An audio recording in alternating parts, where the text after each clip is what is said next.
Sebenarnya betul kalau kita praktekkan nasihat ini. Jumlah nasihatnya ada 560. Wah, ini luar biasa. Ini kata-kata motivasi yang ditulis oleh seorang sarjana Islam terkenal dari Arab Saudi, Dr. Aid Al-Qarni. Aid Al-Qarni. Jadi ibu harus hafal sebenarnya.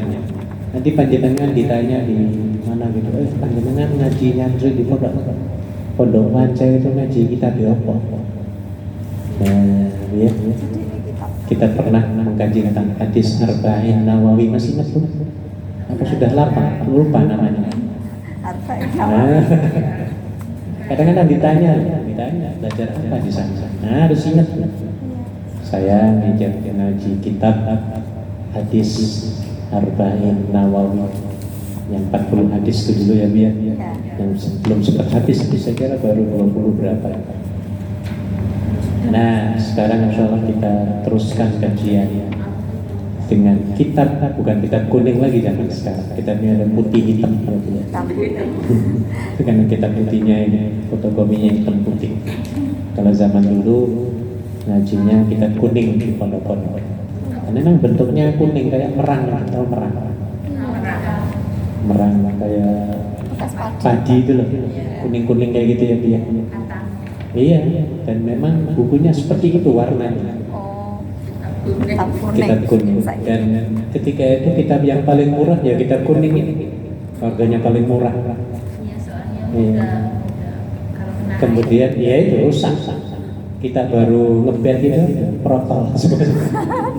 Karena saya pengalaman, saya di pondok. Iya. Jadi itu kitab kuning itu yang kuning-kuning itu.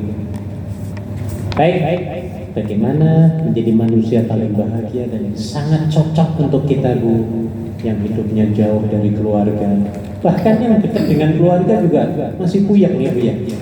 Iya, mungkin lebih tenang kita di sini Bu ya. Nggak tahu kan dengan merasa tenang apa nggak diomong nih Bu? Tenang Lena. Yang baru pulang mumet lagi. Baru cuti aja udah mumet. Jadi enak di sini. Nah, walaupun sudah enak, tetap kebahagiaan harus dicari ya Bia. Ya. Karena orang harus mencari ketenangan apalagi di masjid ini. Ya. Baik, mari kita bahas apa sebenarnya yang dapat menenangkan hati kita, pikiran kita, ya. Salah satunya satu kupasan babnya adalah bab iman dan ibadah. Ini yang menyebabkan kita ya menjadi tenang, senang, bahagia, walaupun rintangan, ya godaan, gangguan, ya selalu menghadang kita. Ya, ini bisa kita kikis habis ya, rintangan-rintangan itu dengan cara beriman dan beribadah kepada Allah Subhanahu wa Ta'ala. Tolong baca nomor 1. Iman akan melenyapkan keresahan dan menghilangkan kekhawatiran. Iman adalah pelipur lara dan penyejuk hati bagi orang-orang bertauhid dan kesenangan hidup bagi ahli. Sangat betul. Anda termasuk saya sekarang tenang banget. Sekarang tenang habis ngaji Quran ya Bia. Iya. Tenang apa enggak? Tenang. Itu karena keimanan. Kita baca Al-Quran itu kan atas dasar keimanan ya Bia. Maka ketika itu kita menjadi rasanya kok belum, nggak mikirin utang, nggak mikirin apa itu wajahnya majukan yang tukang perengut, tukang Ya. Nah hilang semua ketika itu. Sampai sekarang hilang ya Bia. Sampai sekarang saya ngomong nih hilang semua itu. Segala keruwetan ya hati dan pikiran ini karena didasari oleh iman kita kepada Allah, bahwa dengan baca Al-Quran hati kita akan tenang ya. Bahkan dalam Al-Quran disebutkan hanya dengan berzikir kepada Allah, menyebut Allah, hati manusia akan menjadi apa? Nah ini buat dasar iman. Kayak ibu, iman ini harus dibawa kemana-mana ya Bu ya. Iya. Jangan di masjid aja ya. Keluar dari masjid nipu lagi, wah ini namanya imannya drop. Jadi upayakan terus iman kita dipompa, dicas, dipelihara, diopeni ya. Kalau bisa jangan sampai drop. Nah, nih. Ketika iman kita drop, disitulah datang keruwetan ya Bu ya. Iya, nanti kita akan bahas nanti ya berikutnya. Jadi iman melenyapkan di sini ada 4, ada 2 ya, keresahan dan menghilangkan apa? Kekhawatiran. Dengan iman kita nggak akan jadi orang yang cemas dan khawatir. Kata ibu-ibu sampai di mana keimanan panjenengan ketika Anda sedang naik pesawat, tiba-tiba di atas pesawat digoncang oleh nabrak angin awan. Kira-kira panjenengan ada rasa khawatir apa enggak? Iya. Ada rasa khawatir apa enggak? Khawatir. Saya ulang pertanyaan saya biar. Ketika kita sedang naik pesawat, tiba-tiba ada turbulasi. Kalau bahasa Inggrisnya turbulence. Bahasa Inggrisnya turbulasi itu apa? Goncangan gitu ya, turbulasi. Dalam kondisi cuaca yang tidak baik, biasanya saya juga sering itu. Iya. Antara orang yang beriman dengan orang yang tidak beriman kepada Tuhan, reaksinya beda banget. Beda. Apa bedanya? Orang yang tidak beriman apa reaksinya? Goncang terus. Langsung teriak. Teriak-teriak. Wah teriak, minyak gini terus ya. Iya ya Bu ya, kan gitu ya. Pikirannya langsung apa? Takut dia. Ya Allah, ya bukan malah bukan nyebut Allah ya Bu ya. Orang yang beriman ya Bu ya, dia akan langsung ketakutan, kekhawatiran. Ini apa namanya, harta aku yang di sana di gimana itu, udah langsung mungkin langsung khawatir dengan harta dunia ya Bu ya. Beda Bu, beda, takut mati lah, takut kejebur, takut kecemplung kemana Bu? Ke laut, apalagi dilihat monitornya ya. Saya kalau naik pesawat, Iya, saya lihat itu. iya, saya itu aja, nggak mau lihat movie film itu saya puyeng bikin Cuma saya. itu, jadi Iya. sampai Iya. mana sampai mana kita Malah tahu. lihat itu bagus ya Pak kalau deket jendela itu. Bagaimana? Kalau deket jendela. Oh iya, dia bisa melihat, ya. Bisa tahu lah kondisi. Minta lo dekat jendela. Nah, Kalau jadi cek ibu itu minta. akan berbeda jauh reaksi antara orang yang beriman dengan tidak. Orang beriman, udah mati ya matilah. Ya Allah. Semuanya akan kembali kepada Allah. Jadi nggak perlu takut. Ya tapi manusia namanya Bu ya. Ada juga takutnya ya Bu ya. Ya pasti. Tapi agak sedikit ringan takutnya. Nah ini bedanya. Ya. Jadi bagi orang beriman nggak perlu takut. Semuanya Allah yang ngatur ya Bu. Ini indah. Contoh lain. Ibu-ibu baru beli sepatu $500, dipakai ke sini, habis sembahyang mau pulang hilang. Ayo gimana reaksi orang yang beriman dengan tidak beriman? Kemana ya? Orang yang tidak beriman ngamuk-ngamuk apa enggak? Iya. Wah ini mesti ibu ketua yang ini. Akhirnya dianu ibu ketua kasihan atau nuduh orang lain. Nah, ya. Orang yang beriman dia akan mengucapkan apa? Inna lillahi Inna ilaihi raji'un. Beda. Orang beriman akan meyakini ini mudah-mudahan sepatu yang dicuri orang itu akan bermanfaat untuk dia. Nah, biar atau untuk keluarganya. Dan orang yang beriman pasti dia mengakui bahwa ternyata pencuri yang mencuri sendalnya itu merupakan aset kekayaan pahala. Ya, bagaimana menjadi pahala? Dia akan dengan hilang kita ini, kan kita harus ganti sepatu ya biar, sendalnya biar, Iya. kan beli ya biar. Iya. Dengan membeli itu menyenangkan tukang tokonya apa enggak? Iya. Sementara dalam hadis dikatakan menyenangkan dalam hati seseorang itu disebut ibadah. Nah, jadi dengan hilangnya sepatu kita menyenangkan mungkin ribuan orang loh. Pabrik sepatu berapa orang itu yang kuli di situ. yang nyari kulitnya, tukang-tukang di kebun-kebunnya, di alas-alas robannya dia, tukang nganter sepatu, truknya, wah ternyata banyak yang kena banyak, kena dampak positifnya loh. Iya. Ini maka dia bersyukur walaupun dia hilang tetap dia bersyukur. Allah, alhamdulillah yang hilang baru sepatu, belum lagi kerjaanku hilang. Kan gitu ya Bu ya? Itu orang bersyukur loh Bu. Belum lagi bojoku apa? Hilang. Misalnya ya Bu ya? Nah, akhirnya membuat dirinya tegar, tenang. Tapi orang tidak beriman, mungkin malamnya dia akan mikiri terus, aku nggak mau lagi lah ke Masjid Wanca, wis kapok. Apa bahasa Jawa kapok? Ada. Ya kapok. Kapok, ya kapok. Apa ada lagi istilah getun? Apa getun? Menyesal itu, menyesal ya. Aku nyesel getun. Pergi ke Masjid Wanca, mikiri, terus akhirnya nggak bisa tidur ya Bu ya, nggak bisa tidur. Apa yang terjadi? Sakit.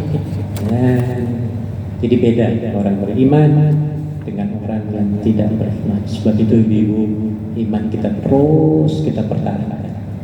Diterminate alhamdulillah, kesandung innalillah ya Bu ya, dicaci maki orang alhamdulillah, senyum saja. Bagi orang beriman semuanya adalah pahala. Makanya Nabi sangat takjub melihat orang mukmin itu. Dikatakan dalam sebuah hadis, ajaban limri'in mukminin, sangat ajaib, heran perilaku orang mukmin itu, kata-kata. Apabila ia diberikan nikmat, dia bersyukur dan itu baik baginya. Dan apabila ia diberikan musibah, dia sabar dan kesabarannya itu baik baginya. Jadi dua-duanya nggak ada yang rugi ya Bu ya. Sama bagi orang mukmin. Hanya ini hebatnya kualitas orang mukmin ya. Hidupnya harus selalu enjoy sebenarnya. Iya, ketika Anda dituding, dicaci maki orang, harusnya enjoy.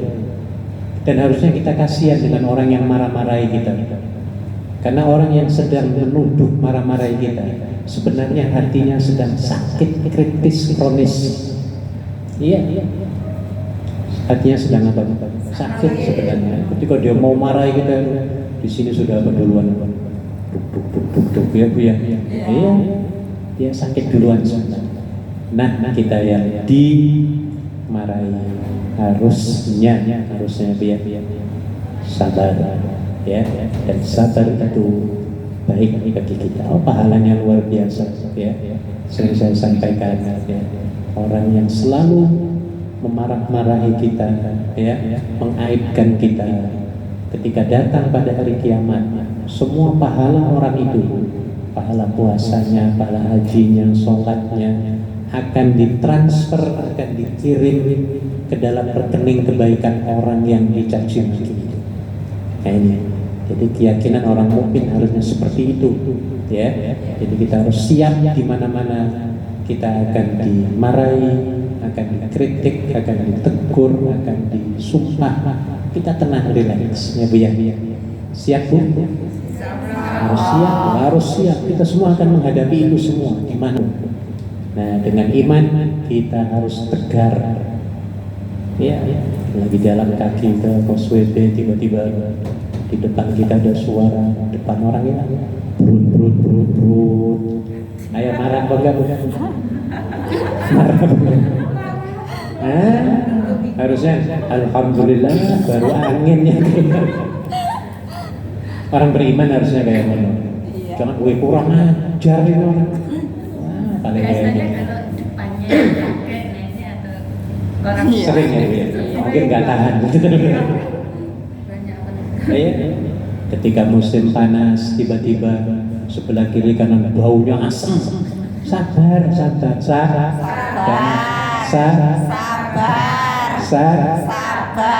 Pahalanya banyak. Coba kamu belum mandi ya? Wah, orang gituin Bu. dia akan marah lagi, bisa berantem ya Bu ya. Maka sangat tepat apa yang dikatakan Nabi, keburukan jangan dibalas dengan keburukan, tapi keburukan harus dibalas dengan kebaikan. Itu sabar di situ ya Bu ya. Enak tuh sabar. Ya orang bau itu kan ya mungkin 2 menit paling lama di situ ya Bu ya. Atau lagi sembahyang paling lama ya 4 menit. Karena saya juga sering banget loh. Kiri kanan saya sering banget. Ya sabar, walaupun mengganggu ya Bu ya. Sampai saya nggak khusyuk sembahyang. Alhamdulillah. Allahu Akbar, Allahu Akbar. Allah.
Ya, baru satu ini sudah azan tadi ya.